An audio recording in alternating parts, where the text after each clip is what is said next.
नावानं, महबूबाईच्या नावानं आज पुणे आणि पिंपरी चिंचवड परिसरातील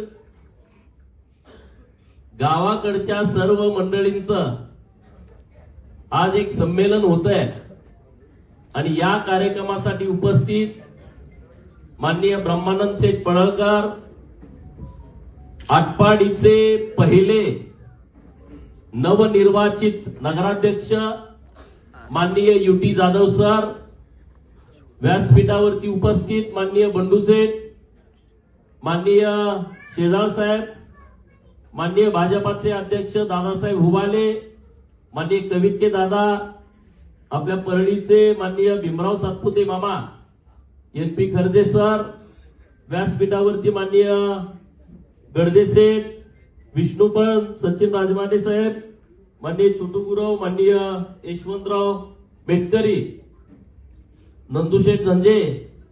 नंदुशेठ खाली कसं बसलाय? वर बसा की, इच्छुक आहे तुम्ही? बरीच मंडळी आहेत, बऱ्याच जणांची नावं घेणं पण अपेक्षित आहे. इतके मान्यवर सगळी मंडळी आहात, तर तुम्हा सर्वांचं मी मनपूर्वक आभार व्यक्त करतो की अत्यंत व्यस्त जीवन तुमचं पुण्यामध्ये आहे आणि पुण्यामध्ये ट्रॅफिक मधनं यायचं म्हटलं तर घरातनं बाहेर पडायची इच्छा होत नसताना सुद्धा तुम्ही इतक्या मोठ्या संख्येने उपस्थित राहिला, त्याबद्दल मी तुमचं मनपूर्वक आभार व्यक्त करतो.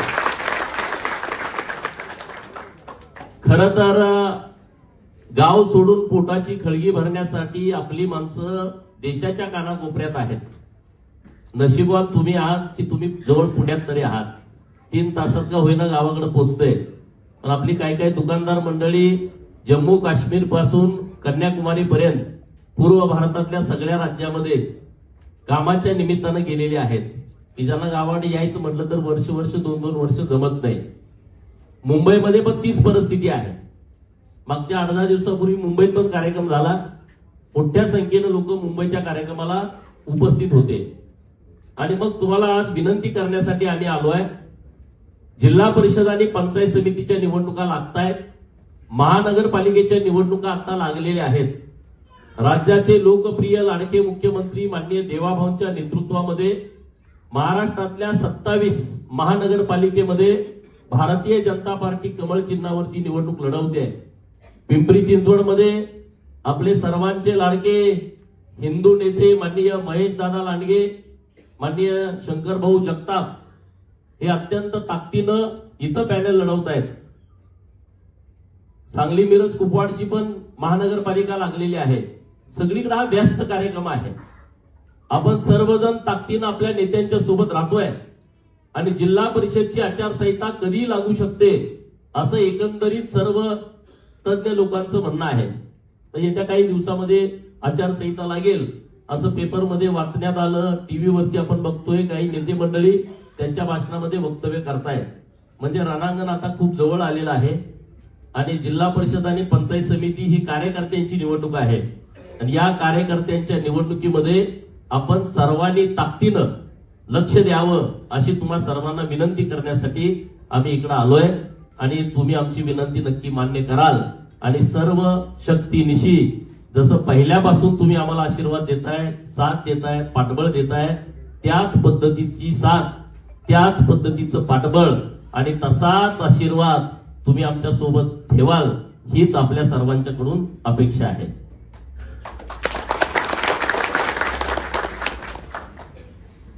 पश्चिम महाराष्ट्रातले जे दुष्काळी तालुके होते त्या दुष्काळी तालुक्यांची मागणी होती की आम्हाला शेतीला पाणी द्या. त्याच्या अगोदर मागणी होती पिण्याला पाणी द्या. कारण 2014 पूर्वी आपल्या प्रत्येकाच्या गावात टँकर यायचा. 2014 पूर्वी जेव्हा 3-3 वर्षाच्या गॅपनं दुष्काळ पडला तेव्हा चारा छावणी असेल, चारा डेपो असेल, यासाठीच आपल्याला आंदोलन करायला लागायचं.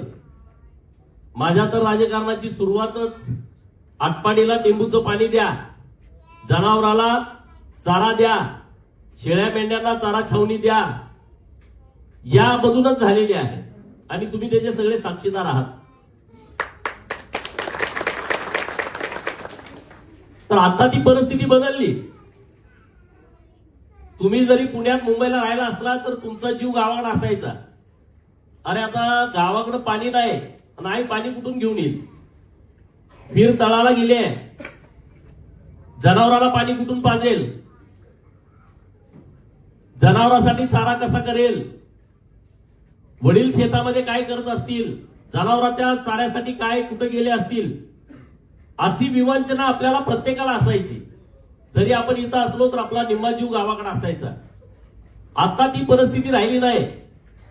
आता डायरेक्ट आपल्या सगळ्यांच्या दारात पाणी आलेलं आहे.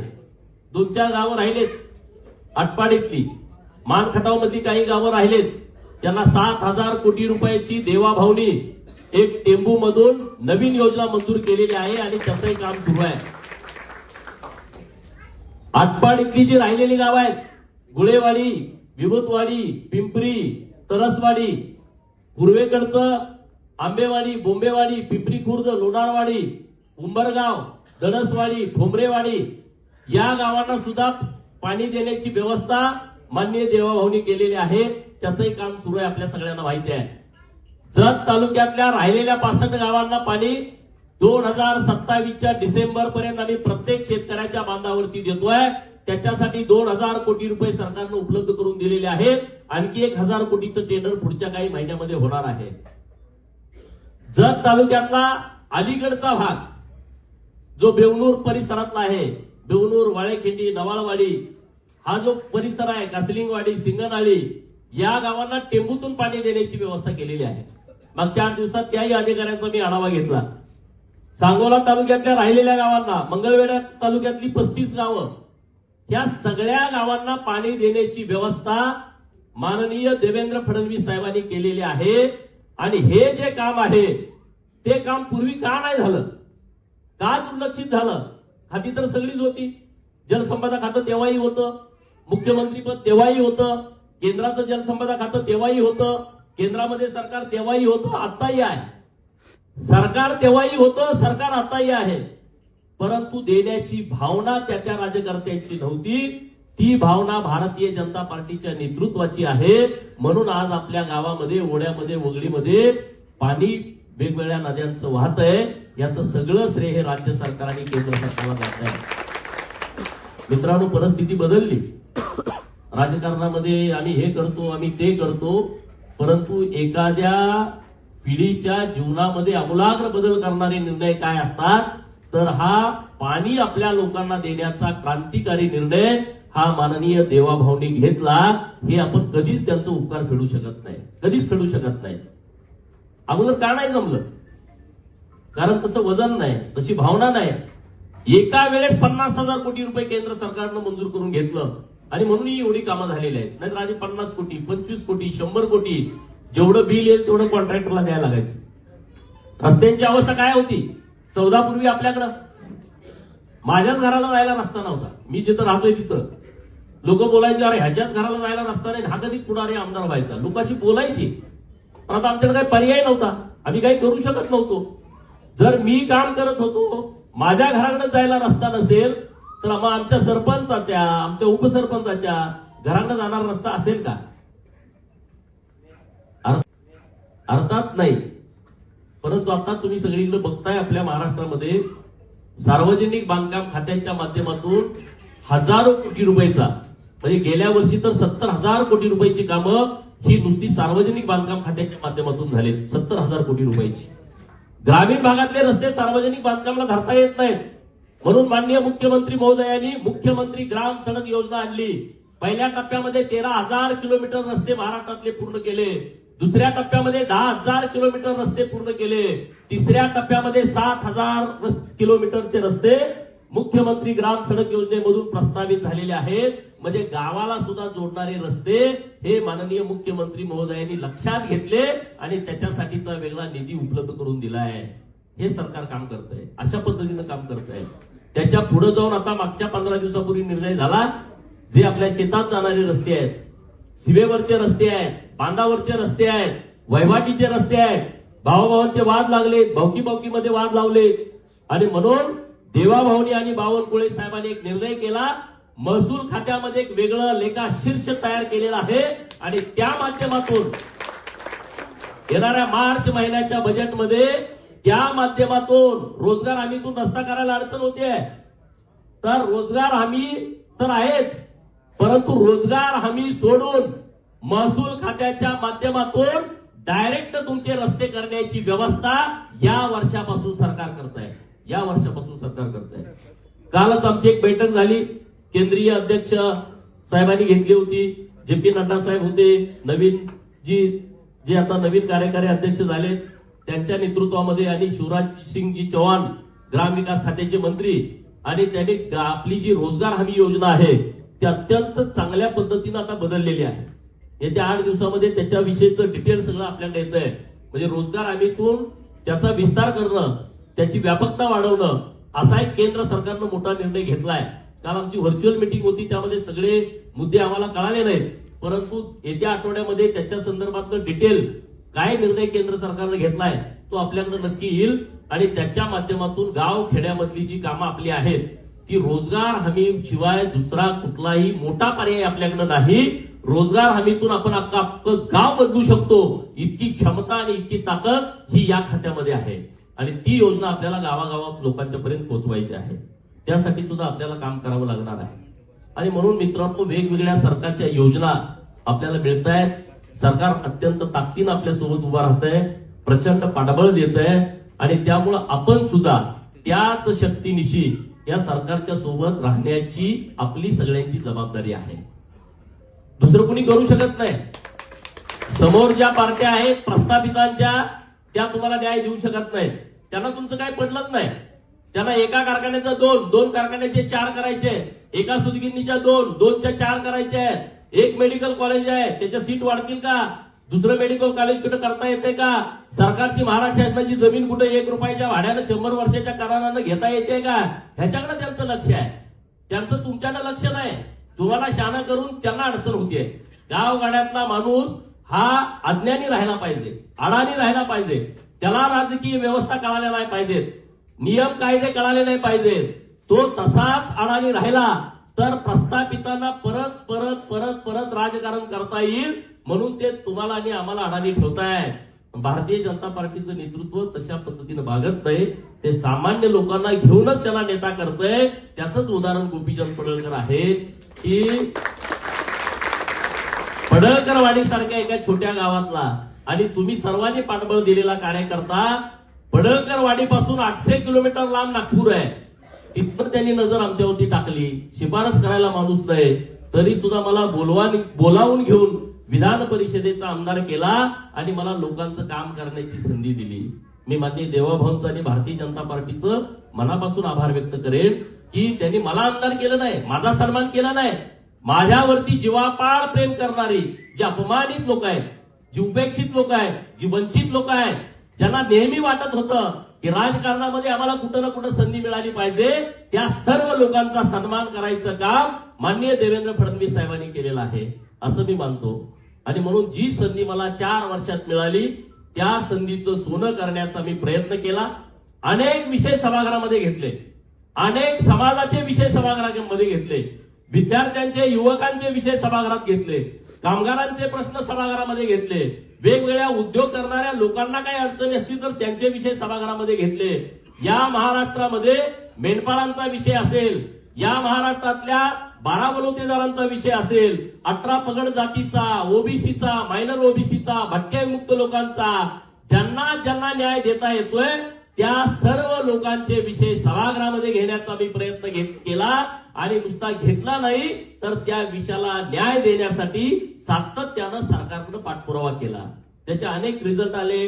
अनेक लोकांनी तुम्हाला सांगितलं पण असेल की या विषयामध्ये आम्हाला रिझल्ट आला. त्यामध्ये उदाहरणार्थ पोलीस पाटलाचा पगार वाढवणं असेल, कोतवालाचा पगार वाढवणं असेल, अंगणवाडी ताईंचा मानधन वाढवणं असेल, गावातल्या रोजगार सेवकांना कायमस्वरूपी मानधन देण्याची व्यवस्था सरकारच्या माध्यमातून करणं हा विषय असेल, बहुजनांची वेगवेगळी महामंडळं सरकारने स्थापन करावी, त्या महामंडळाच्या उपकंपन्या स्थापन कराव्यात, असे अनेक विषयामध्ये आपल्याला काम करता आलं, अनेक विषयामध्ये आपल्याला बोलता आलं, अनेक विषयामध्ये भूमिका घेता आली. हे कशामुळे झालं?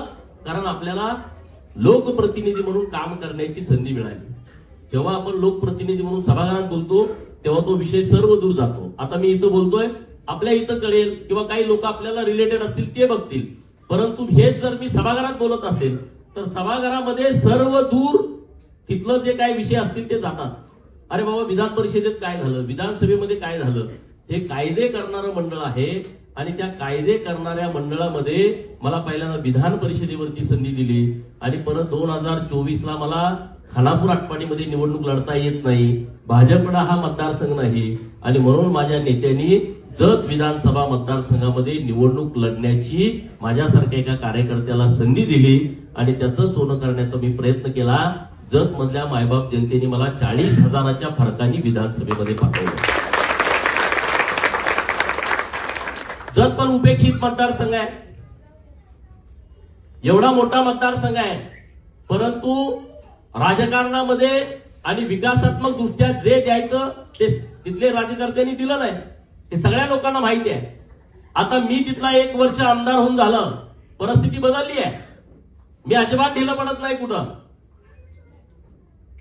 प्रत्येक तालुक्यापेक्षा काही ना काही जास्तीचा निधी जतला नेण्यामध्ये मी यशस्वी झालो आहे आणि ते माझं काम आहे, ती माझी जबाबदारी आहे, हे माझं कर्तव्य आहे. त्या लोकांनी मला निवडून दिलं आहे, त्यामुळे संपूर्ण जतचा कायापालट करणं ही माझी जबाबदारी आहे. आटपाडी माझं जन्मगाव आहे. पहिल्यापासून मी जरी तिथला आता आमदार नसलो तरी आमदारांपेक्षा कमी निधी माझ्या कार्यकर्त्याला आणि माझ्या गावांना कमी पडू देणार नाही, हा माझा सगळ्या लोकांना शब्द आहे. कुठंच कमी पडू देणार नाही, काय अडचण पण येणार नाही. उद्याच आता कुरुंदवाडीला 5 कोटीच्या कामाचं भूमिपूजन आहे. 5 कोटी रुपये. मागच्या 4 दिवसापूर्वी खरसुंडीला 5 कोटी रुपयाच्या कामाचं भूमिपूजन केलंय. 5-5 कोटी रुपये शिवाय निधी सरकार आपल्याला देत नाही. हे कशामुळं? तुम्ही सगळे माझ्या सोबत आहे, तुमची ताकद माझ्या बरोबर आहे. पार्टीला माहित आहे गोपीचंद हा एकटा नाही, गोपीचंद पडळकर बरोबर लाखो लोक आहेत, हे पार्टीला माहित आहे, माझ्या नेत्याला माहित आहे. आणि म्हणून माझा नेता मला निधी देत नाही, ते तुमच्यासाठी देत आहेत, तुमचा सन्मान करण्यासाठी देत आहेत. जेव्हा मी विधान परिषदेचा आमदार होतो राज्यभर निधी मी दिलाय, राज्यभर. अहिल्या देवींच्या स्मारकाला सर्वात जास्त निधी देणारा आमदार गोपीचंद पडळकर आहे. कुठं पण जिथं कुठं मागेल तिथं मी निधी दिलेला आहे. आणि आता आम्ही 2 कामं हातात घेतोय. पुण्यश्लोक अहिल्या देवी होळकर यांचा मुंबईमध्ये चर्चगेटला जो पुतळा आहे, अर्थात नाही, परंतु आता तुम्ही सगळीकडे बघताय आपल्या महाराष्ट्रामध्ये सार्वजनिक बांधकाम खात्याच्या माध्यमातून हजारो कोटी रुपयाचा, म्हणजे गेल्या वर्षी तर 70,000 कोटी रुपयाची कामं ही नुसती सार्वजनिक बांधकाम खात्याच्या माध्यमातून झाले. 70,000 कोटी रुपयाची. ग्रामीण भागातले रस्ते सार्वजनिक बांधकामाला धरता येत नाहीत, म्हणून माननीय मुख्यमंत्री महोदयांनी मुख्यमंत्री ग्राम सडक योजना आणली. पहिल्या टप्प्यामध्ये 13,000 किलोमीटर रस्ते महाराष्ट्रातले पूर्ण केले. दुसऱ्या टप्प्यामध्ये 10,000 किलोमीटर रस्ते पूर्ण केले. तिसऱ्या टप्प्यामध्ये 7,000 किलोमीटरचे रस्ते मुख्यमंत्री ग्राम सडक योजनेमधून प्रस्तावित झालेले आहेत. म्हणजे गावाला सुद्धा जोडणारे रस्ते हे माननीय मुख्यमंत्री महोदयांनी लक्षात घेतले आणि त्याच्यासाठीचा वेगळा निधी उपलब्ध करून दिला आहे. हे सरकार काम करत आहे, अशा पद्धतीनं काम करत आहे. त्याच्या पुढे जाऊन आता मागच्या 15 दिवसापूर्वी निर्णय झाला, जे आपल्या शेतात जाणारे रस्ते आहेत, सीमेवरचे रस्ते आहेत, बांधावरचे रस्ते आहेत, वहिवाटीचे रस्ते आहेत, भावाभावांचे वाद लागले, भावकीमध्ये वाद लावले आणि म्हणून देवाभाऊनी आणि बावनकुळे साहेबांनी एक निर्णय केला. महसूल खात्यामध्ये एक वेगळं लेखा शीर्ष तयार केलेला आहे आणि त्या माध्यमातून येणाऱ्या मार्च महिन्याच्या बजेटमध्ये त्या माध्यमातून रोजगार हमीतून रस्ता करायला अडचण होते. तर रोजगार हमी तर आहेच, परंतु रोजगार हमी सोडून महसूल खात्याच्या माध्यमातून डायरेक्ट तुमचे रस्ते करण्याची व्यवस्था या वर्षापासून सरकार करत आहे. कालच आमची एक बैठक झाली, केंद्रीय अध्यक्ष साहेबांनी घेतली होती. जे.पी. नड्डा साहेब होते, नवीन जे आता नवीन कार्यकारी अध्यक्ष झालेत त्यांच्या नेतृत्वामध्ये, आणि शिवराज सिंगजी चौहान ग्रामविकास खात्याचे मंत्री, आणि त्यांनी आपली जी रोजगार हमी योजना आहे ती अत्यंत चांगल्या पद्धतीनं आता बदललेली आहे. येत्या 8 दिवसामध्ये त्याच्याविषयीचं डिटेल सगळं आपल्याकडे येत आहे. म्हणजे रोजगार हमीतून त्याचा विस्तार करणं, त्याची व्यापकता वाढवणं, असा एक केंद्र सरकारनं मोठा निर्णय घेतलाय. काल आमची व्हर्च्युअल मीटिंग होती, त्यामध्ये सगळे मुद्दे आम्हाला कळाले नाहीत, परंतु येत्या आठवड्यामध्ये त्याच्या संदर्भातलं डिटेल काय निर्णय केंद्र सरकारने घेतलाय तो आपल्याकडे नक्की येईल आणि त्याच्या माध्यमातून गाव खेड्यामधली जी कामं आपली आहेत ती रोजगार हमी शिवाय दुसरा कुठलाही मोठा पर्याय आपल्याकडे नाही.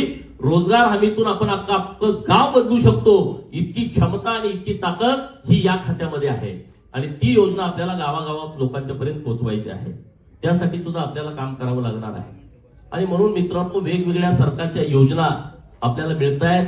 सरकार अत्यंत ताकदीनं आपल्या सोबत उभा राहतंय, प्रचंड पाठबळ देत आहे आणि त्यामुळं आपण सुद्धा त्याच शक्तीनिशी या सरकारच्या सोबत राहण्याची आपली सगळ्यांची जबाबदारी आहे. दुसरं कोणी करू शकत नाही. समोर ज्या पार्ट्या आहेत प्रस्थापितांच्या, त्या तुम्हाला न्याय देऊ शकत नाहीत. त्यांना तुमचं काय पडलंच नाही. त्यांना एका कारखान्याचा दोन कारखान्याचे 4 करायचे, एका सुतगिरणीच्या 2च्या 4 करायचे आहेत. एक मेडिकल कॉलेज आहे, त्याच्या सीट वाढतील का? दुसरं मेडिकल कॉलेज कुठं करता येते का? सरकारची महाराष्ट्र शासनाची जमीन कुठं 1 रुपयाच्या भाड्यानं 100 वर्षाच्या करारानं घेता येते का? ह्याच्याकडे त्यांचं लक्ष आहे. त्यांचं तुमच्याकडे लक्ष नाही. तुम्हाला शाणा करून त्यांना अडचण होतीये. गावगाड्यातला माणूस हा अज्ञानी राहायला पाहिजे, अडाणी राहायला पाहिजे, त्याला राजकीय व्यवस्था कळाल्या नाही पाहिजेत, नियम कायदे कळाले नाही पाहिजेत. तो तसाच अडाणी राहिला तर प्रस्थापितांना परत परत परत परत राजकारण करता येईल. म्हणून ते तुम्हाला आणि आम्हाला अडाणी ठेवताय. भारतीय जनता पार्टीचं नेतृत्व तशा पद्धतीनं वागत नाही. ते सामान्य लोकांना घेऊनच त्याला नेता करतंय. त्याचंच उदाहरण गोपीचंद पडळकर आहे की पडळकरवाडी सारख्या एका छोट्या गावातला आणि तुम्ही सर्वांनी पाठबळ दिलेला कार्यकर्ता. पडळकरवाडीपासून 800 किलोमीटर लांब नागपूर आहे. तिथं त्यांनी नजर आमच्यावरती टाकली.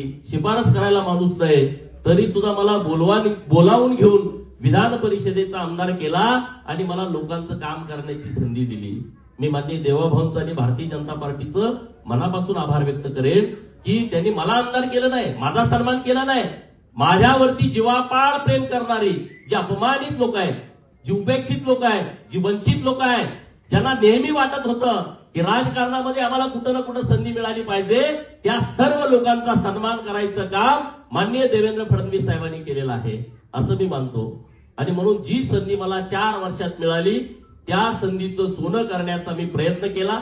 अनेक विषय सभागृहामध्ये घेतले, अनेक समाजाचे विषय सभागृहामध्ये घेतले, विद्यार्थ्यांचे युवकांचे विषय सभागृहात घेतले, कामगारांचे प्रश्न सभागृहामध्ये घेतले, वेगवेगळ्या उद्योग करणाऱ्या लोकांना काही अडचणी असतील तर त्यांचे विषय सभागृहामध्ये घेतले. या महाराष्ट्रामध्ये मेंढपाळांचा विषय असेल, या महाराष्ट्रातल्या 12 बलुतेदारांचा विषय असेल, 18 पगड जातीचा, ओबीसीचा, मायनर ओबीसीचा, भटक्याविमुक्त लोकांचा, ज्यांना ज्यांना न्याय देता येतोय त्या सर्व लोकांचे विषय सभागृहामध्ये घेण्याचा मी प्रयत्न केला आणि नुसता घेतला नाही तर त्या विषयाला न्याय देण्यासाठी सातत्यानं सरकारकडे पाठपुरावा केला.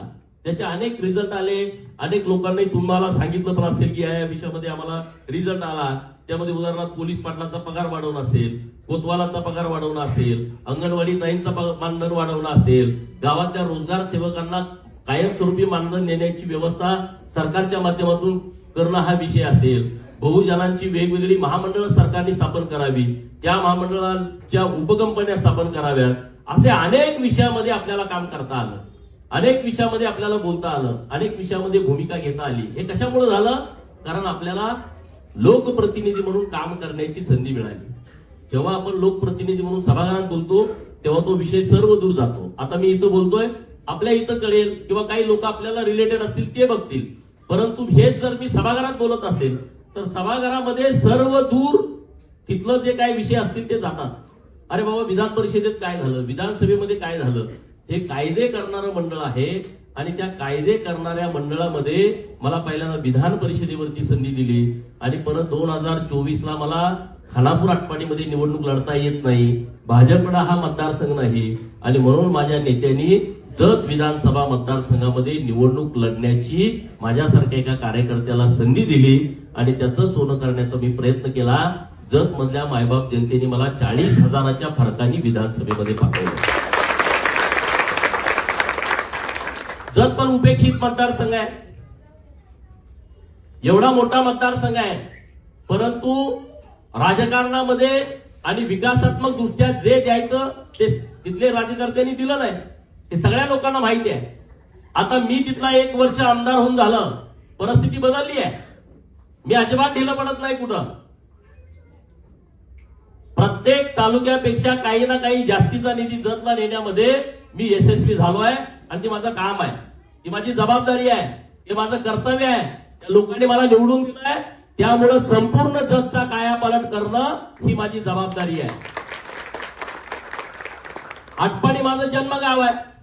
पहिल्यापासून मी जरी तिथला आता आमदार नसलो तरी आमदारांपेक्षा कमी निधी माझ्या कार्यकर्त्याला आणि माझ्या गावांना कमी पडू देणार नाही, हा माझा सगळ्या लोकांना शब्द आहे. कुठंच कमी पडू देणार नाही, काय अडचण पण येणार नाही. उद्याच आता कुरुंदवाडीला 5 कोटीच्या कामाचं भूमिपूजन आहे. 5 कोटी रुपये. मागच्या 4 दिवसापूर्वी खरसुंडीला 5 कोटी रुपयाच्या कामाचं भूमिपूजन केलंय. 5-5 कोटी रुपये शिवाय निधी सरकार आपल्याला देत नाही. हे कशामुळं? तुम्ही सगळे माझ्या सोबत आहे, तुमची ताकद माझ्या बरोबर आहे. पार्टीला माहित आहे गोपीचंद हा एकटा नाही, गोपीचंद पडळकर बरोबर लाखो लोक आहेत, हे पार्टीला माहित आहे, माझ्या नेत्याला माहित आहे. आणि म्हणून माझा नेता मला निधी देत नाही, तो तुमच्यासाठी देत आहे, तुमचा सन्मान करण्यासाठी देत आहे. जेव्हा मी विधान परिषदेचा आमदार होतो, राज्यभर निधी मी दिलाय, राज्यभर. अहिल्या देवींच्या स्मारकाला सर्वात जास्त निधी देणारा आमदार गोपीचंद पडळकर आहे. कुठं पण जिथं कुठं मागेल तिथं मी निधी दिलेला आहे. आणि आता आम्ही 2 कामं हातात घेतोय. पुण्यश्लोक अहिल्यादेवी होळकर यांचा मुंबईमध्ये चर्चगेटला जो पुतळा आहे, परंतु आम्ही लोकांना विनंती केली, अपील केलं. युटी जाधव सर फिरले, त्यांनी मेहनत केली, ब्रह्मानंद शेठ फिरले, आपले भाजपाचे सगळे पदाधिकारी फिरले, अमरशे बापूसाहेब असतील, त्यांचा मुलगा असेल जय देशमुख साहेब, ते फिरले. आणि आटपाडी शहरातल्या लोकांनी विश्वास ठेवला की भाजपानं आम्हाला पाणी दिलंय, भाजपाने आम्हाला रस्ते दिले, भाजपाने आम्हाला सर्व सुविधा दिले, तर पहिल्यांदा भाजपाचा माणूस कमळ चिन्हावरती उभा राहतोय तर त्याला निवडून द्यायचं. युटी जाधव सर, तुम्ही निवडून आल्यामुळं माझी कॉलर डबल टाईट झाली. जरची मला चिंता नव्हती, जर 100% येणार आम्हाला माहित होतं, कारण डॉक्टर राळडी साहेबांचं माझं ट्युनिंग एकदम पक्क जमलंय. आम्ही तिथं पूर्णपणे व्यवस्था केली होती, रचना केली होती, आम्ही तिथं काम केलंय आणि लोकांना आमच्यावरती विश्वास आहे. जत सारख्या शहराला 40 वर्ष पिण्याच्या पाण्याची जुनी योजना होती, 8-10 दिवस पाणी येत नाही. मी आमदार होण्यापूर्वीच 80 कोटी रुपयाची पाण्याची योजना आम्ही जत शहराला दिली होती. 2000 एकरामध्ये एमआयडीसी सरकारकडून घोषित करून घेतलेले आहे आणि आता पुढे ती एमआयडीसी आम्ही सरकारकडून सर्व प्रोसेस पूर्ण करून ती कार्यान्वित करण्याचा प्रयत्न करतोय. जतकरांना माहित होतं की गोपीचंदच्या बरोबर जायचं आहे, पण आटपाडीचं गणित जरा वेगळं होतं आणि म्हणून आटपाडीकरांना आम्ही विनंती केल्यानंतर त्यांनी ती मान्य केली आहे. शहरामध्ये आराखडा चुकीचा केला होता. 48च्या 48 आरक्षण एक तर राजेंद्र अण्णा देशमुखांच्या कार्यकर्त्यावरती, नाहीतर गोपीचंद पडळकरांच्या कार्यकर्त्याच्या जमिनीवरती टाकली होती. बघा राजकारण किती घाणेरडं असतं. माझ्यासाठी 2006 पासून गोपीचंद पडळकर आमदार व्हावा, 2006 ला एका कार्यकर्त्याला वाटतंय की पुढं काळी कुट्ट अंधारी रात्र आहे, अमावस्याच्या रात्री जसा अंधार असतोय तसे अंधार, साला कोण म्हणेल गोपीचंद पडळकर आमदार होईल. 2006 ला त्यानं चप्पल घालायचं सोडून दिलं. चप्पल काय घालत नाही हे पण कुणाला माहित नाही, ना बायकोला माहित, ना वडिलांना माहित, ना मित्रांना माहित. चप्पल फक्त घालत नाही.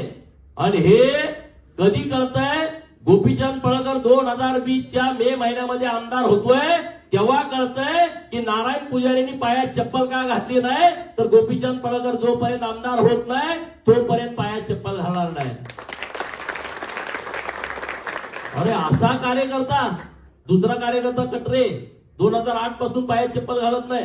तुम्ही बघितला तो कार्यक्रम, चांदीच्या चपला बनवून मी पायामध्ये घातल्या, त्यांचं पाय धुवून. परंतु त्या नारायण पुजारीच्या जमिनीमध्ये या आटपाडीच्या राजकर्त्यांनी 4.5 एकरात आरक्षण टाकलं. बघा, मी त्याला दाखवायचं आहे, गोपीचंदसाठी करतोय ना, तुझ्या रानात आरक्षण टाकतो. अनुष्य वस्ती म्हणून एक वस्ती आहे आपली आटपाडीमध्ये. कारखान्याला आधी जमीन दिली त्यांनी सगळी, त्यांच्या बाप जाद्यांनी सगळी जमीन फुकून टाकली, फुकाट. त्यामध्ये कारखाना उभा राहिला. 9.5 एकर जमीन त्यांची शिल्लक आहे. अख्ख्या 9.5 एकरावरती ड्रेनेजचं आउटलेटचं आरक्षण टाकलंय. म्हणजे अख्ख्या आटपाडी शहराची घाण अनुशे वस्तीवरती. आणि नीती आहे ना, निसर्ग आहे. आज नीतीनं आणि निसर्गानं हे तुमचं पाप बघवलं नाही, म्हणून युटी जाधव सरांना नगराध्यक्ष केलाय. आणि म्हणून ज्यांनी आता आरक्षण टाकली त्यांच्या जागेवरती आता आरक्षण टाकण्यासाठी युटी जाधव सर तुम्हाला लोकांनी नगराध्यक्ष केलंय. रात्रीचा दिवस करा, पण जेवढे माजलेले पुढारी आहेत त्यांच्या पहिला प्लॉट वरती आरक्षण टाका. तिथं ड्रेनेज आउटलेट काढा, तिथं सार्वजनिक शौचालय करा, काय करायचं ते करा. गरीबावर करू नका. विरोध पार्टीचा कुणी असला गरीबाचं काही करायचं नाही, पण जे असे गरीबावरती अन्याय करणारी लोक होती ना, म्हणून सत्ता लागते. समजा आता युटी जाधव सर आलेच नसते तर काय करणार होतो? मग कोर्ट कचेऱ्या साहेबांच्याकडे जावा, बरोबर ना महादेव पाटील? पगाराला काय करणार? दुसरा पर्याय काय? म्हणून सत्तेची चावी आपल्या हातात लागते, कोण पण असू द्या. आणि म्हणून जिल्हा परिषदची आता निवडणूक लागते, पंचायत समितीची आपली निवडणूक लागते. 4च्या 4 जिल्हा परिषद सदस्य आणि 8च्या 8 पंचायत समिती सदस्य अमरश बापू देशमुख यांच्या नेतृत्वामध्ये आपल्याला निवडून आणायचे आहे. ही खुणगाट तुम्ही मनाला बांधा आणि इथून जावा. आणि त्यामुळे आता बाकीच्या विषयावर मी बोलत नाही. ज्यांची काचची घरं आहेत त्यांनी गोपीचंदच्या घरावरती दगड टाकण्याचा कृपया प्रयत्न करू नये.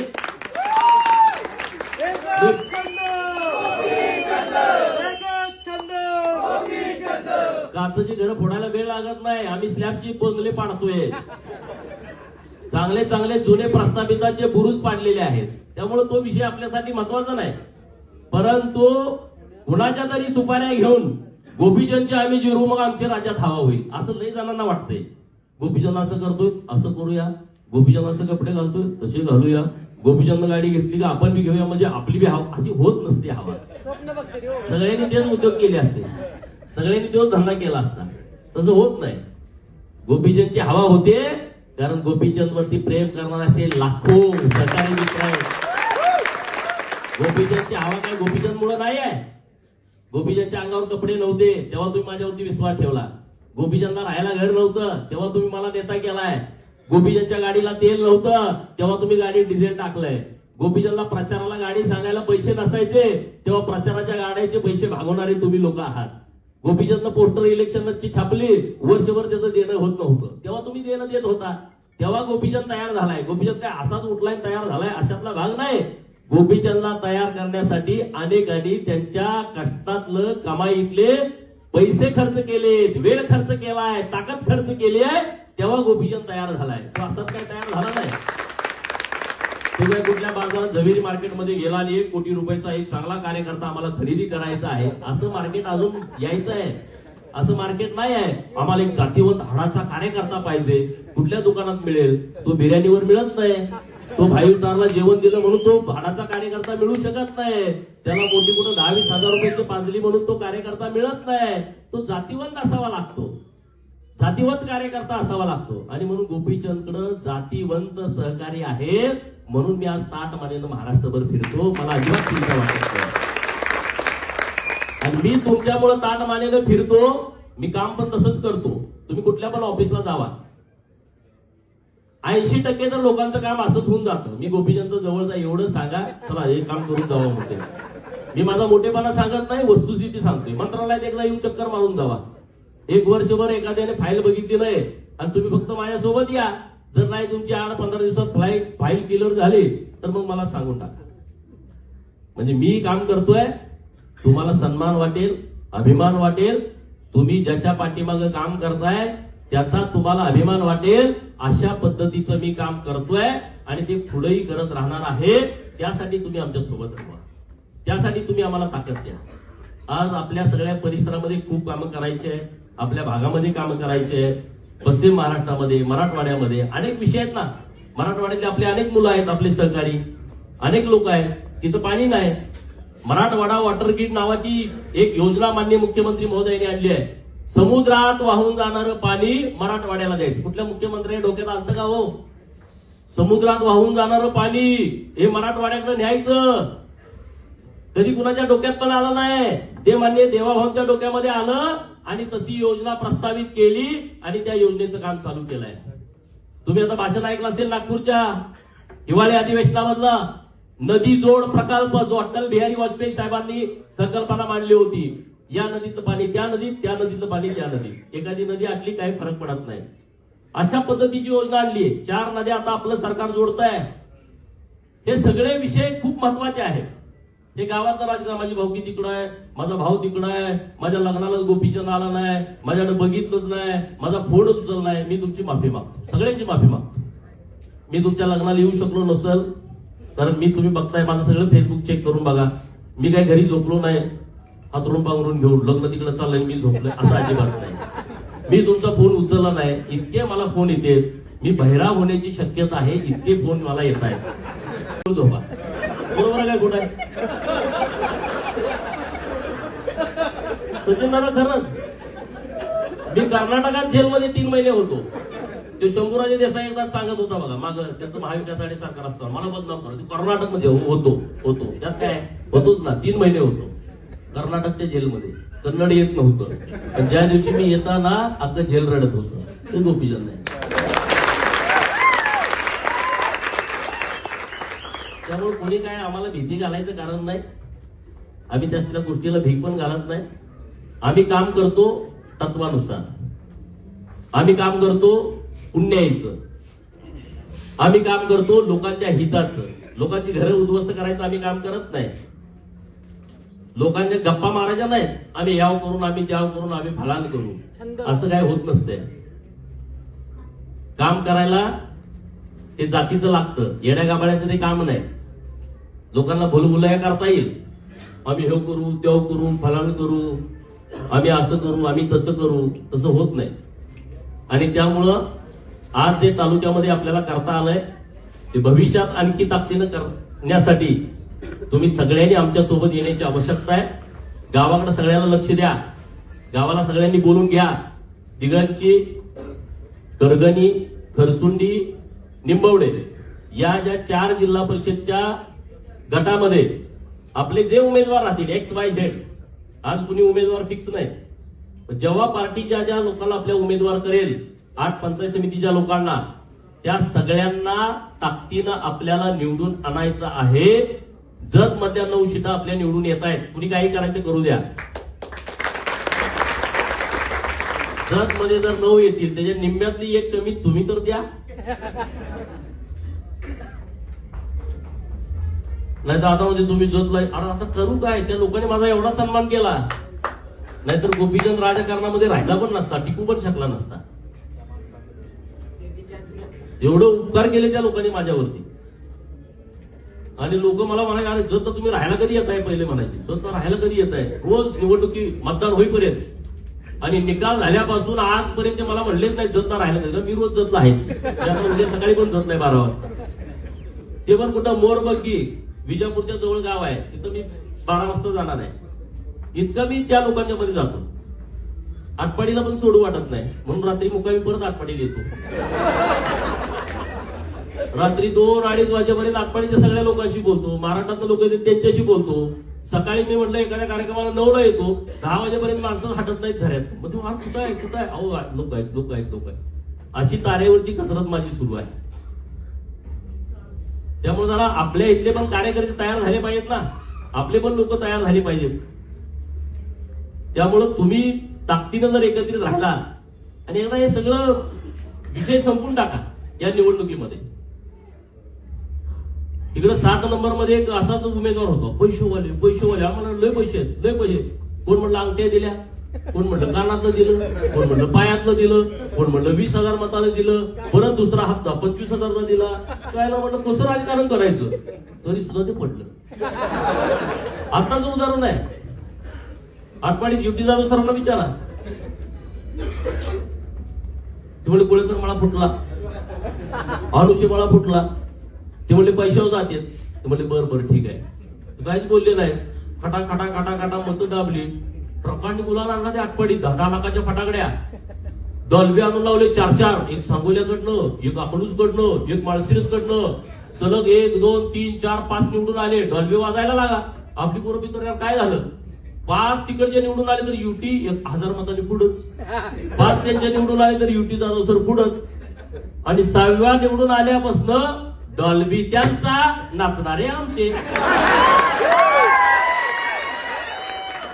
डॉल्बीचा भाडा नाही आम्हाला, कारण डॉल्बी त्यांचा होता. अरे मग ह्यांना म्हटलं ते निम्म्या बाजीत त्यांच्या फटाड्या तर घ्या, गुलाब घ्या निम्म्या बाजीमध्ये. पहिले आपण कशी पुस्तकं निम्म्या बाजीत घ्यायचो, पुढच्या वाहनात घ्यायला अहो निम्म्या बाजीत द्या की आम्हाला, तरी सुद्धा ते द्यायचं नाही. अशी परिस्थिती. म्हणजे एवढा ओव्हर कॉन्फिडन्स राजकारणामध्ये चांगला नसतो. आता म्हणे जनतेने निवडणूक हातात घेतली. आता म्हटलं अरे जनता गेली कशी काय महादेव पाटील, मला काय कळलं. जनतेने निवडणूक हातात घेतली आहे. त्याला म्हटलं ठीक आहे, म्हटलं ही जनता काय आहे ना आठवड्याची, ती जिल्हा परिषदच्या आणि पंचायत समितीच्या निवडणुकीमध्येच कळेल आणि ते तुम्ही दाखवून द्या, अशी तुम्हाला माझी दाखवून.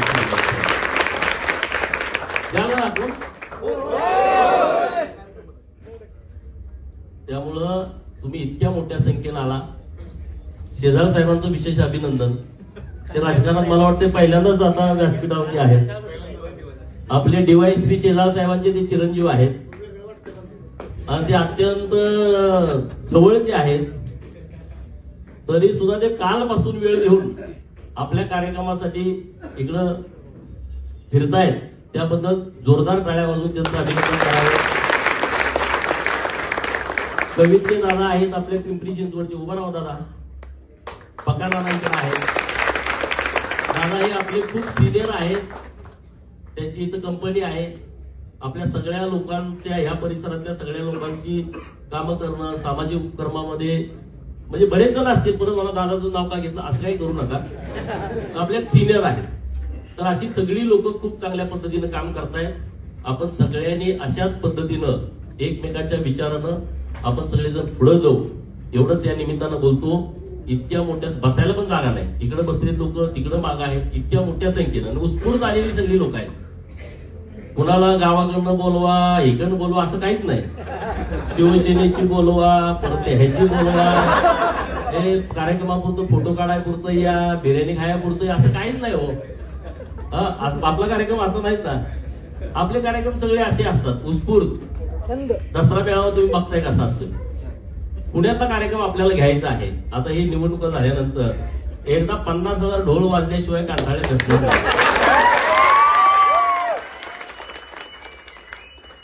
आणि असा कार्यक्रम कुठंच होऊ शकत नाही. सगळ्याकडनं तुम्ही सर्च करून बघा. आणि आम्ही काही नुसतं असंच फेक बोललो नव्हतो. अगोदर 25,000 बोललो, परत तो आकडा 50,000कडे गेला. आणि असं म्हणणं होतं तेव्हा, जर त्या मैदानावरती ढोल वाजायला लागला तर सासवडपर्यंत आवाज जाईल, असं जाणकार ढोल वाजवणाऱ्यांचं म्हणणं होतं. म्हणजे इतकी ताकद आहे आपल्या ढोलामध्ये, इतकी क्षमता आहे. तर असंच आपण सगळेजण सांस्कृतिकदृष्ट्या, राजकीयदृष्ट्या, शैक्षणिकदृष्ट्या आपण सगळेजण पुढे जाऊ, एवढंच या निमित्तानं बोलतो. परत एकदा तुम्हा सर्वांचं मनापासून आभार व्यक्त करतो आणि तुमचे आशीर्वाद आमच्या सोबत राहू द्या, एवढंच या निमित्तानं बोलतो.